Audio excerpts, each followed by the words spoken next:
రాజశేఖర్ రెడ్డి గారితో మీకు అత్యంత సన్నిహిత సంబంధాలున్నాయి. జగన్మోహన్ రెడ్డి గారితో కూడా కొంత సన్నిహిత సంబంధాలు. అయితే రాజశేఖర్ రెడ్డి గారికి, జగన్మోహన్ రెడ్డి గారికి ఉన్న వ్యత్యాసం ఏంటి? రాజశేఖర్ రెడ్డి అన్న ఒకసారి పరిచయం అయ్యే ఇదైతే వెంటనే ఇప్పుడు నేను ఆర్కియాలజీ డైరెక్టర్, నేను పొద్దు ఎప్పుడైనా పేపర్లో వస్తూ ఉంటాను, డైలీ రెగ్యులర్గా వచ్చేది నాది. అంటే ఆర్కియాలజీ డైరెక్టర్ అంటే ఒక ఆర్కియాలజీ అంటేనే పూర్వ ఒక ముద్ర వేసుకున్నాను నేను.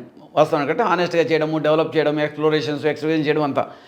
పేపర్లో ఏదైనా వస్తే ఎప్పుడన్నా కలిసినప్పుడు చెన్నారెడ్డి కమ్ ఈరోజు మన పేపర్లో చూశాను బా సాక్షిలో సెంట్రల్ స్పేట్లో నాకు హెరిటేజ్ న్యూస్ అంటే చాలా ఇష్టము. అట్లా ఎవరినైనా కూడా, నన్నే కాదు ఎవరైనా కూడా, మా రఘువీరెడ్డి కానీ ఇంకా ఎవరైనా ఫ్రెండ్స్ ఎవరైనా కానీ టక్కని పిలిచి మాట్లాడము, అదొక ప్రేమ ఆప్యాయత, దాంతోనే చాలా ఇది ఉంది.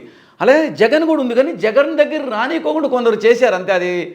అది జగన్ తప్పేం కాదు. అది జగన్ పోతాను, ఇప్పుడు నన్ను పోతానే పురావస్తు శాఖ నా తెలుసు, ఎవరైనా పరిచయం చేస్తే పురావస్తు శాఖ కదా నాకు తెలుసులే, నాకు తెలుసు అని ఎట్లా మాట్లాడతాడు.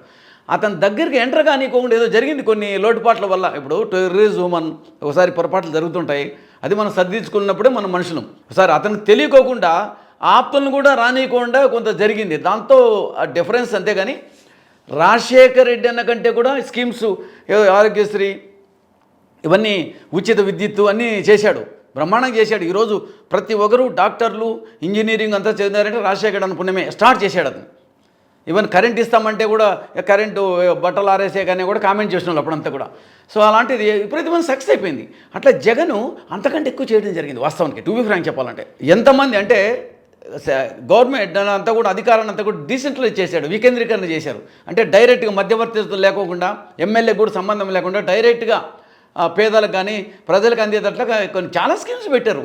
నవరత్నాలని, ఆ స్కీమ్స్ అన్నీ మామూలు స్కీమ్స్ కాదు. అలాగే సెక్రటరియట్ ఉద్యోగాలు, 4 లక్షల ఉద్యోగాలు, వాలంటీర్స్ అంతా కూడా, అడ్మినిస్ట్రేషన్ అంతా కూడా బీదలు అంటే ప్రజల దగ్గర తీసుకొని పోయినారు. ఎంతో అంటే ఆ సెక్రటరియట్లు ఫస్ట్ అందరూ కూడా ఎగుతారు, మేము కూడా ఏం జరుగుతాయి ఇన్ని పెడుతున్నారు ఒకేసారి అనుకున్నా. కానీ ఇప్పుడైనా డెత్ సర్టిఫికేట్ కానీ డబ్బు ఇచ్చి ఏదో ఇచ్చేసిన పరిస్థితి 10 దినాలు 20 దినాలు డబ్బు ఇస్తే కానీ మున్సిపాలిటీలో అయ్యేది కాదు. ఇప్పుడు 24 అవర్స్ లేదంటే 72 అవర్స్ 48 అవర్స్ అని కొన్ని దీన్ని పెట్టారు. కొన్ని సుమారు 400 పైన ఉన్నాయి సెక్రటరియట్లో, గ్రామ సచివాలయంలో మన ఇవన్నీ సేవలంతా. సో అట్లా ఎన్నో మార్పులు చేయడం జరిగింది. ఏదో బ్యాడ్ టైమో లేకుంటే రకరకాలుగా ఏదో చెప్తుంటారు, రకరకాలు ఏ విధంగా జరిగినాయి ఎలక్షన్స్ కానీ లేకుంటే ఎట్లా. కానీ నన్ను అడిగితే రాజశేఖర్ కంటే జగన్ ఇంకా ఎక్కువ. అంటే అప్పటికి ఆ టెక్నాలజీ, ఆ పీరియడ్లో, ఆ సమయానికి రాజశేఖర్ చాలా గొప్ప. జగన్ చేసిన దీంట్లో నాకు తెలిసినంతకు ప్రపంచంలోనే కాదు, అంటే నా ముఖస్థుతి అనుకోద్దండి, లేదంటే ఎగ్జాజరేషన్ ఏదో చెప్తున్నాను అనుకోద్దండి, మన భారతదేశంలో ఏ సీఎం ఇంతవరకు చేయలే నాకు తెలిసినంతవరకు. ఏ సీఎం కూడా అన్ని డెవలప్మెంట్స్, అంత యాక్టివిటీస్ కొందరకు ఎక్కువ బీదలకు చేయడం వల్ల వేరే ఉన్నత వర్గీయులకు శత్రువు కూడా అయినారు. వాళ్ళు కారు, కానీ ఇంటర్వ్యూ లేక రాజశేఖర్ మాదిరి ఒక గంట సేపు మార్నింగ్ డైరెక్ట్గా టచ్ చేసుకునే వాళ్ళు ఏదైనా పిటిషన్స్ ఇస్తే అవి అది కానీ పెట్టింటే బాగుండేది. ఏది ప్రజా దర్బార్ లేక అది పొరపాటు జరిగింది. కొన్ని పొరపాటు జరుగుతుంటాయి, ప్రతి మనిషి ఏదో కొన్ని జరుగుతుంటాయి. సో ఆ విధంగా. అంతేగాని ఈజ్ ఏ గ్రేట్ ఫెలో.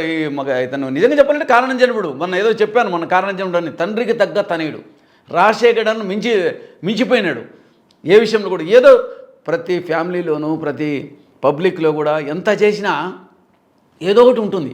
ఈ పబ్లిక్ కూడా ఎట్లుంటారంటే, ఈవెన్ పొలిటికల్ లీడర్స్ మేమే గొప్ప, చాలా తెలివైన అనుకుంటాం, కానీ ఎలక్షన్లు వచ్చే లోపల వాళ్ళకంటే ఎక్కువ మితిమీరిన తెలివిగా ప్రదర్శిస్తారు.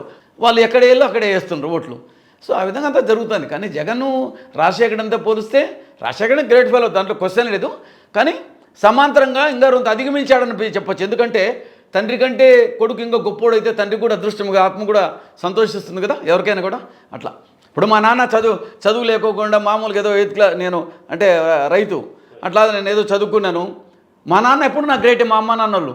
కానీ నేను డైరెక్టర్ అయినాను, డీన్ అయినాను, ఎన్నో బుక్కులు రాశాను, ఎన్నో జరిగింది. అంటే ఒక స్టేజ్ గూగుల్లో ఇట్లా చెన్నాడని కొడితే కొన్ని 100 వస్తాయి నా వీడియోస్ కానీ లేకుంటే బుక్స్ కానీ అంత. సో ఆ విధంగా గొప్పే, కానీ తండ్రే గొప్ప ఎప్పుడైనా కూడా.